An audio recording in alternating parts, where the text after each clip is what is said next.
Ẹ káàárọ̀ gbogbo ọmọ Nàìjíríà nílé lóko lẹ́yìn odi. Ìyáàfin Adépégbà lèmi. Ohun tí mo mú wá fún wa ní òwúrọ̀ yìí ni ìsọmọlórúkọ. Kí ni ìsọmọlórúkọ? Ìsọmọlórúkọ jẹ́ àṣà pàtàkì láàrin àwọn Yorùbá. Ọ̀nà yìí ni a máa ń gbà fún àwọn ẹ̀jẹ̀ ọ̀run ní orúkọ tí a máa pè wọ́n ní orílẹ̀ alààyè. Orúkọ ọmọ ni ìjánu ọmọ. Ọmọ tá a bí yìí, orúkọ ẹ̀ òun ni ohun ìdánimọ̀ rẹ̀ ní àwùjọ tí a ó máa fi pè é. Kí a dẹ̀ fi yí ọmọ yẹn bọ́mọ náà bá ti ń dàgbà, kí a fi yé pé kó tọ́jú orúkọ yẹn, kó má ba orúkọ yẹn jẹ́ láwùjọ. Ní ilẹ̀ Yorùbá, àgbàlagbà tó dàgbà jù ní máa ń gbé ìkòkò fún lórúkọ. Kódà ó lè jọkùnrin, ó lè jóbìnrin. Ní ilẹ̀ Yorùbá, ọjọ́ kẹsàn-án la máa ń sọ ọmọkùnrin lórúkọ. Ọjọ́ keje la máa ń sọ ọmọbìnrin lórúkọ. Ọjọ́ kẹjọ la máa ń sọ ìbejì lórúkọ. Mo fẹ́ kó yé wa, kó dẹ̀ yé wa yéké wípé orúkọ wa ṣe pàtàkì o, kí a tọ́jú orúkọ wa ní ibikíbi tí a bá wà.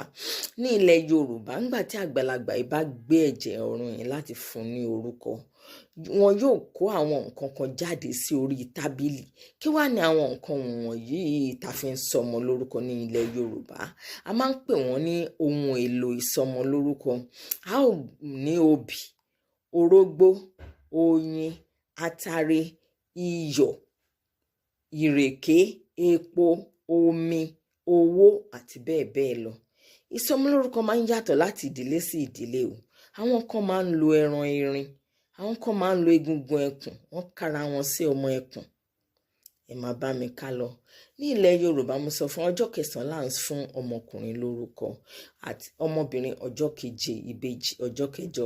Ẹni máa fún ọmọ lórúkọ yóò gbé ìkòkò yìí lọ́wọ́, yóò máa mú gbogbo ohun èlò ìsọmọ lórúkọ, yóò máa mú lọ́kọ̀ọ̀kan ní tábìlì, yóò gé díẹ̀ jẹ, yóò fún ẹ̀jẹ̀ ọ̀run náà ní díẹ̀ jẹ, yóò máa fi gbogbo ìṣàdúrà fún. Obì rèé o, obì ní bí kú dànù, wàá gbó wàá tọ́ ò ní kú dànù ní kékeré. Yóò mú orógbó ní gbóni sáyè, wàá gbó wàá tọ́, yóò fi orógbó ṣàdúrà fún ọmọ náà.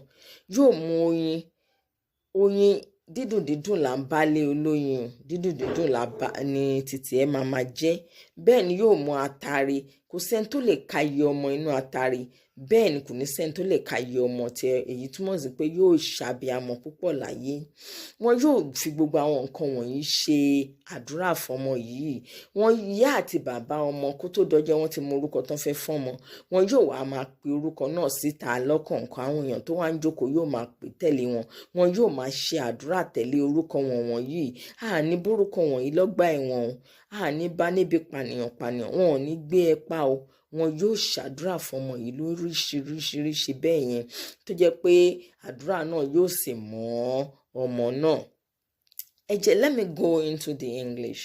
The topic for today is naming ceremony. Naming ceremony is part of our culture, and we do cherish it a lot because it is this very day we give the infant its name. Yes. Now, our name is our identity. Like I'm saying, when this child is growing up, make sure you tell the child to protect that name. Yes, it is very important. Our name is our identity. In Yoruba land, we name a boy child on the 9th day. We name a girl child on the 7th day. We name a set of twins on the 8th day. And let me explain things to you. There are certain things we do bring to table when naming babies. Bitter cola, cola nuts, hot drink, honey, alligator pepper, sugarcane, so many things we do put at table. And from area to area, region to region, there are other certain things they put at table. It could be elephant meat, it could be lion bone, it could be anything they put along with the naming ceremonies, things we use in naming babies.